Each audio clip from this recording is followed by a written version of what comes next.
fistules portosystémiques congénitales sont des malformations vasculaires rares qui font communiquer de façon anormale des veines qui viennent de l'intestin avec des veines qui retournent vers le cœur ou le cœur lui-même en ne passant pas par le foie.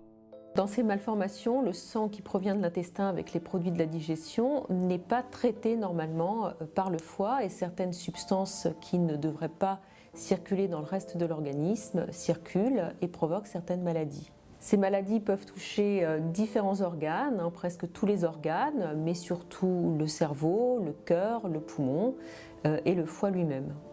Ces dernières décennies, les connaissances sur ces maladies ont beaucoup progressé et donc permettent de mieux en faire le diagnostic, de mieux savoir quoi faire pour les traiter. Le traitement vise à prévenir la survenue de ces complications ou lorsque ces complications sont déjà présentes, à les traiter ou éventuellement à les stabiliser.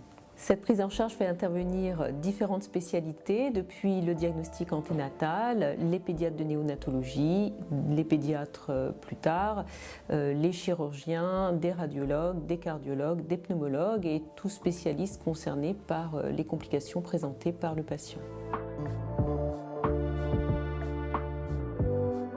Grâce à la coopération entre spécialistes du diagnostic anténatal et pédiatres, de grands progrès ont été réalisés pour le diagnostic précoce de ces malformations et une meilleure détection et prise en charge précoce de ces anomalies est assurée. Nous réalisons à Bicêtre un travail de sensibilisation des échographistes à la détection des malformations vasculaires du foie du fœtus qui peuvent être diagnostiquées au 2e ou au 3e trimestre de la grossesse. Grâce à notre expérience dans ce domaine, le diagnostic anténatal d'une telle malformation permet d'établir avant sa naissance, pour chaque enfant, un projet de soins postnatal adapté à ces situations, d'autant plus que celui-ci peut parfois se révéler urgent. Cela permet aussi bien aux couples qu'aux différents intervenants médicaux de se préparer plus sereinement à l'arrivée de l'enfant. Les complications liées aux fistules portosystémiques congénitales sont très variées et ne sont pas typiques de cette anomalie. Il peut donc être difficile pour un médecin d'évoquer le diagnostic. Il faut penser à rechercher une fistule portosystémique chez le nouveau-né ou le nourrisson en cas d'angiome dans le foie ou de malformation cardiaque congénitale par exemple. Chez l'enfant plus grand, cela donnera volontiers un retard scolaire avec une certaine lenteur intellectuelle et parfois des troubles du comportement. Il faudra savoir rechercher cette fistule également en cas de découverte de nodules dans le foie à l'échographie. Les complications cardiaques et pulmonaires sont parmi les plus graves et se développent à bas bruit. Elles existent à tout âge, y compris chez les fœtus. Parmi les symptômes qui sont associés aux malformations type fistule portosystémique, on a des malformations cardiaques. Ces malformations cardiaques représentent à peu près la moitié des symptômes cardiovasculaires associés à ces maladies du foie. Ce qu'on observe essentiellement et ce qu'il faut rechercher surtout, c'est tout ce qu'on appelle les hétérotaxies, qui sont des malformations associées à des anomalies de position du cœur ou des cœurs avec un seul ventricule ou des cardiopathies complexes. Parmi les symptômes cardiaques que l'on observe dans les fistules portosystémiques, chez le tout petit et chez le fœtus, c'est l'insuffisance cardiaque. La plupart du temps, ce symptôme est régressif avec le temps ou quand il est associé à une malformation cardiaque avec la réparation de la cardiopathie, mais il peut justifier, s'il persiste, le geste interventionnel sur la fistule portosystémique au niveau du foie. Les fistules portosystémiques congénitales peuvent se compliquer de deux types de maladies vasculaires pulmonaires. Le syndrome hépatopulmonaire qui se caractérise par un défaut d'oxygénation du sang.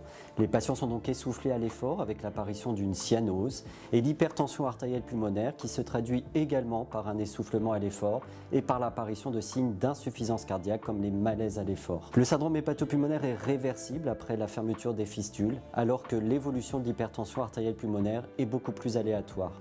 Il est donc très important de dépister ces complications chez tous les patients qui ont une fistule et de fermer précocement les fistules pour prévenir l'apparition de ces deux complications qui sont potentiellement graves. Elle a été opérée du cœur, elle a eu des complications, mais au bout de 2 ans et demi, on n'arrivait pas à la sevrer en oxygène et on ne comprenait pas la cause en fait. Et on faisait, voilà, on faisait des consultations cardiologiques, pneumologiques, Et on est même allé jusqu'à un moment donné parler de greffe cœur-poumon. Voilà, c'était très compliqué.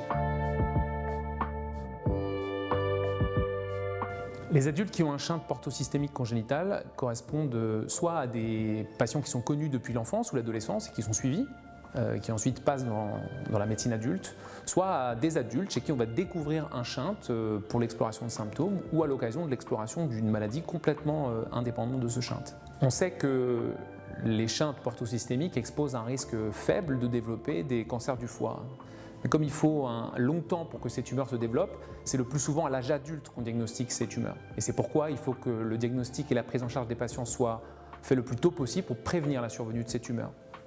Avec le temps, les patients ayant un shunt vont développer des nodules dans le foie qui sont dans l'écrasante majorité des cas des nodules bénins. Et c'est pourquoi à l'âge adulte, on voit beaucoup de patients avec des lésions dans le foie. Il y a un rôle donc très important de l'imagerie pour le suivi de ces patients, pour bien caractériser ces nodules et pour bien surveiller leur évolution. Chez l'adulte comme chez l'enfant, le traitement par fermeture du shunt peut être réalisé par voie chirurgicale ou alors de manière mini-invasive par voie endovasculaire.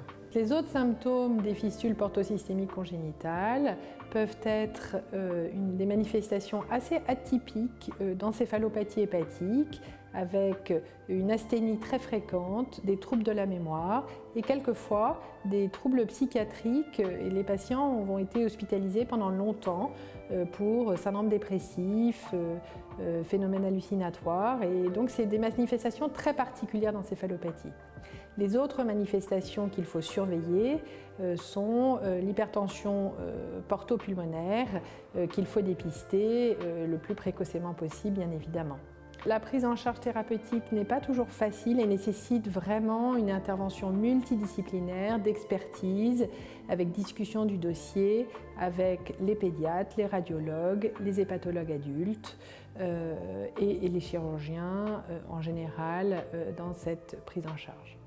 Avant, je retenais rien. J'étais toujours fatiguée, endormie, des petits problèmes de compréhension aussi. Dans mon cerveau, c'était toujours dans le gaz, jamais à l'heure, sans souvenir de rien du tout. Et quand je me suis fait opérer, maintenant ça va mieux. Je me rappelle des choses comme mon souvenir du code de la carte, savoir un peu la valeur de l'argent. Je ne suis plus sur tutelle. Aujourd'hui, je travaille dans une cuisine centrale. Je veux faire un peu plus de choses. Et c'est mieux comme ça. L'association de l'AMVF a pour rôle d'aider les patients, de leur venir en aide à eux, à leur famille et les mettre en relation aussi avec le corps médical. L'association finance aussi la recherche médicale en faisant des financements. On a été hospitalisé une semaine où elle était très très basse en saturation. On était arrivé à 55% de saturation. Les médecins nous disaient, on se consulte, on fait des réunions entre les cardiologues et les pneumologues pour savoir ce qu'on peut faire.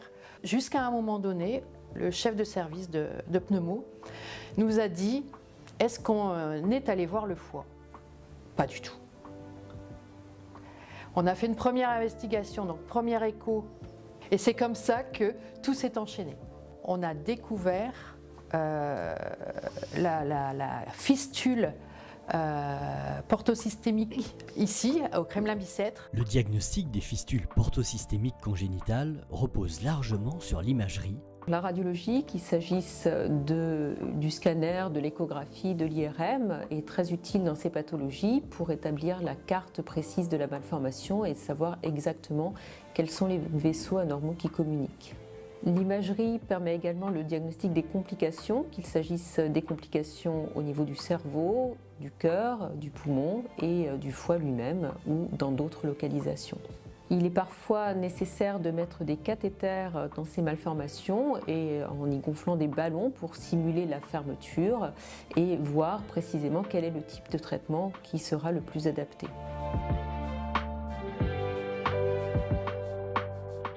L'objectif du traitement des fistules portosystémiques congénitales est de supprimer la communication anormale entre les veines de l'intestin et celles ramenant le sang au cœur ou le cœur lui-même.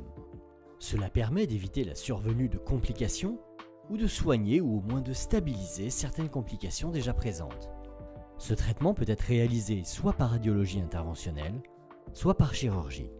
Le traitement donc radiologique repose sur le fait d'utiliser des cathéters, donc des tuyaux que l'on va introduire par les veines, soit au haut des jambes, au niveau des cuisses, soit au niveau du cou, que l'on va mettre dans la malformation. Et l'objectif est de mettre un bouchon dans cette malformation pour obliger le sang à retourner vers le foie. Ces traitements radiologiques peuvent être réalisés à tout âge, y compris chez le nouveau-né prématuré, mais également chez l'adulte. La chirurgie est parfois nécessaire dans la prise en charge des fistules portosystémiques.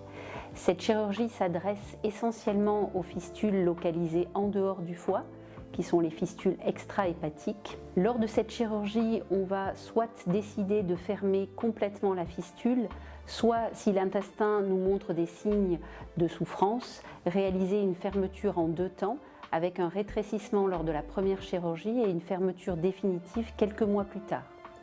D'autre part, il est parfois nécessaire d'intervenir chirurgicalement pour la prise en charge des complications de ces fistules, notamment lorsqu'il existe des nodules hépatiques que l'on peut réséquer. Il est nécessaire de surveiller après la fermeture que d'autres fistules ne se démasquent pas et que le retentissement qui avait été mis en évidence avant la fermeture s'améliore ou se stabilise.